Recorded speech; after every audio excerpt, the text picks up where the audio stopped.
It's not very often I do scenes from the sea, um, and here is the July vlog. And this intro is actually recorded at the seaside at Newbegin by Sea, or by the sea, which is just north of Newcastle on Tyne.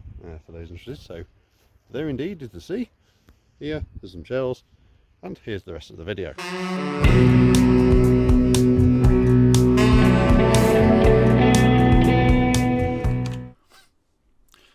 You heard that right, folks. This was intended to be the July vlog, and it's turned into the August vlog. And you know, basically because the video had some problems with it, and there was a few things that needed changing. So I've instead decided to re-record it, so it's now August. So that video was actually recorded when I was on holiday in Northumberland. And Northumberland, for those of you who don't know, it's an area to the east coast, just north of Newcastle. Really beautiful area, lots of farming, lots of industrial heritage, and located on the coast, so you get all those lovely sea views. And while I'm doing this, there will probably be some pictures of the holiday. Lots of things doing. So I went to Bamber Castle, went to Cragside, which is quite a reasonably well famous National Trust place for all the technical innovations and all that sort of stuff. Really enjoyable time, and week away and back to the grind. So as I'm recording this, it was supposed to be tonight, but it's actually been delayed until tomorrow, and it's the Birmingham Gertleg meet, or the Gertleg Birmingham meet, or however iteration you want to say. So that's going to be tomorrow, so it's going to be a nice social thing for me to do for a change, because mostly I've just been heads down. It's either in work or doing stuff around the house. So returning to more sort of meatier topics, it's the start of work for the Amherst show in January 2024. So I spent about 6 hours on and off, not last Sunday, the Sunday before that, working on the crossover. So basically the way the module is going to be is that there's going to be 2 crossovers and an industrial spur. And the work I did on Sunday was enough to get pretty much one crossover to completion, which is the one on the, as you would see from the operator side, or the public side, the left-hand side of the module. So there is one crossover done. I've done 2 of the 3 short track panel pieces, which is effectively just the 16x16 plate with some track on. I need 3 of those for the proposed display. And then once I've got the other crossover done based on the current crossover, I can then start doing all the, the industrial spur track. And once I've got the main line sorted, I can then be thinking about scenery. And I've got, it was one of the things where I designed the layout and then didn't have an industrial stick on that industrial spur. I had a few things like a team tracks or a maintenance away track, and I have actually settled on an industry, and I have actually got the name for the industry, but I'm not saying anything because I'm waiting to reveal that at Amherst. So I know what it is, nobody else does. But yeah, it's a tough time to build those modules. It takes a lot of effort, and everything, and obviously because it's all pneumatically controlled and all that sort of stuff, it's complex. But that's going to be a separate video. I've already booked the hotel, I've already booked the flights, I've already bought insurance. So the current plan is, well, the current rough plan, I should say, is that I will leave work on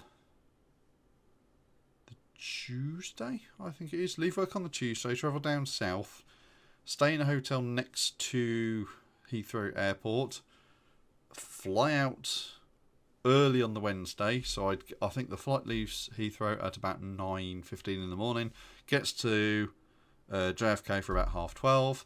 That then gives me time to go to find some bag storage facility, store the bag, go into New York, visit the Flatiron Lego store and the one that's north of it, go back to the airport, pick up my bag, pick up the hire car, and travel up north to the Springfield show.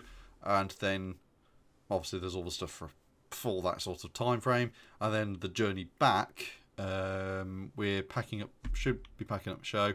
And then my flight back home is booked for 11 o'clock Sunday night. So between the show closing at 5 and between me leaving at getting to the airport for the flight at 11 is about, I mean, the car journey there, if it's direct and there's no problems, is about 2.5 to 3 hours, I would roughly say.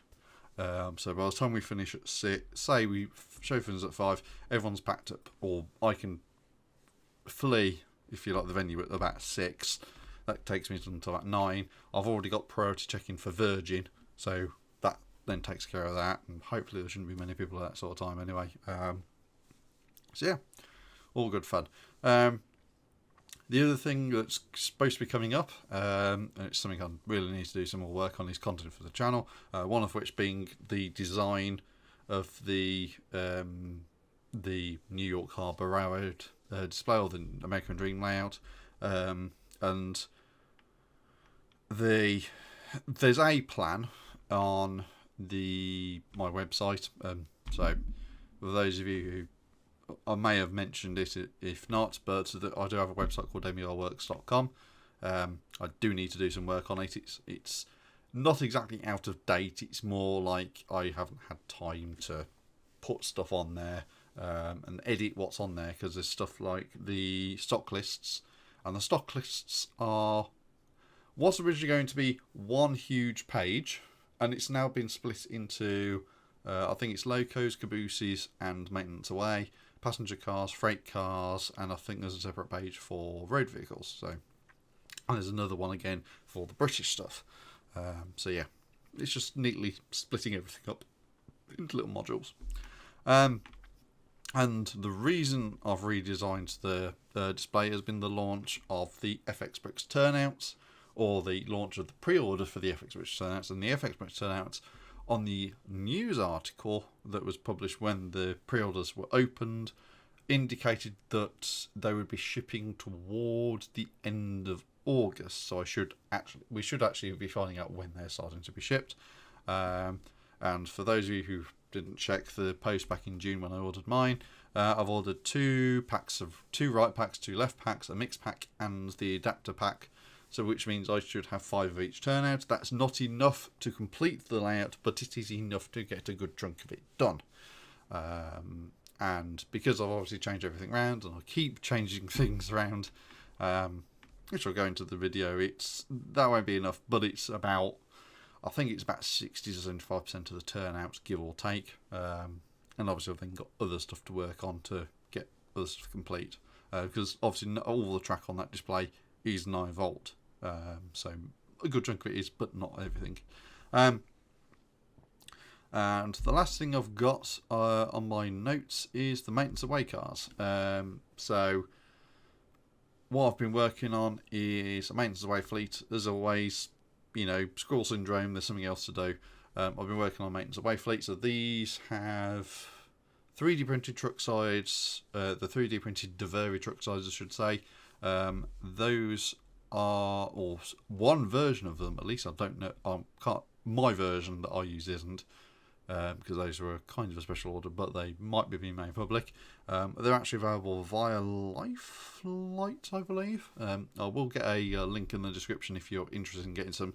But I've bought enough of those to do, I think it's 3 maintenance cars. And the whole concept of the maintenance away line is that there's going to be 4 cars assigned to maintenance away service, or 3 assigned to maintenance away service, and 1 quote unquote on loan. So the 3 cars I'm building, there's a bunk car and a tool car, and those 2 are pretty much the same. They're effectively a 36-footish outside braced box car. That effectively some saws have been taken to the sides and some windows have been put in. The door will stay.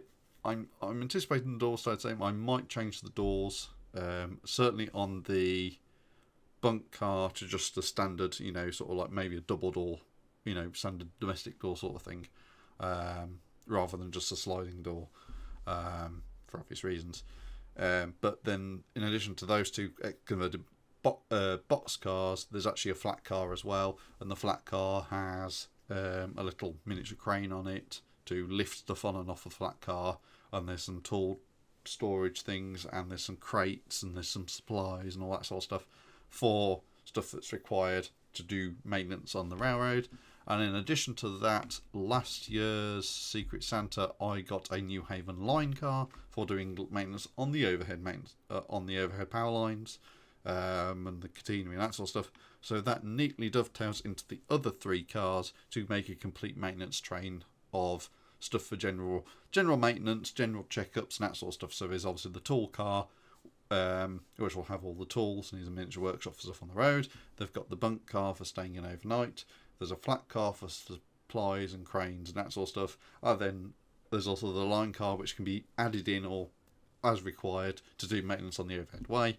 And what I'm planning to do is I'm planning to add a trolley pole to the box car, well, to the tool car I should say, so that you can actually take power from the overhead line, and then there'd actually be a power line between the tool car and the bunk car, so you can actually transfer power for the lighting to the bunk car, so that they're not permanently coupled together, but when they're together you can actually couple the power line between them. And if you're in a area where you're keeping the bunk and tool car together for some time, you can let the power pole up, and the power pole pulls power from the catenary overhead, powers the tools in the tool car, and then also powers the lights in the bunk car, possibly other things like, I don't know, an electric cooker. But there's that sort of thing where primarily it's just for lighting, but it can do other stuff as well, should stuff be there. But I leave that up to imagination. So that's pretty much the gist of what's gone on since the last vlog. Other than that, it's just general maintenance stuff, going through stuff and tidying up, building some stuff and doing design work on the sort of layouts and that sort of stuff. As you can see, it is a very messy workbench. There's lots to be done, as always, and I'm always trying to go to a million miles an hour, trying to think of various things. So that's pretty much it for the vlog. Obviously, if you've got any questions, pop them in the comments below. But other than that, I'm going to go work on other stuff. So hope you've enjoyed it, and I'll see you in the next one.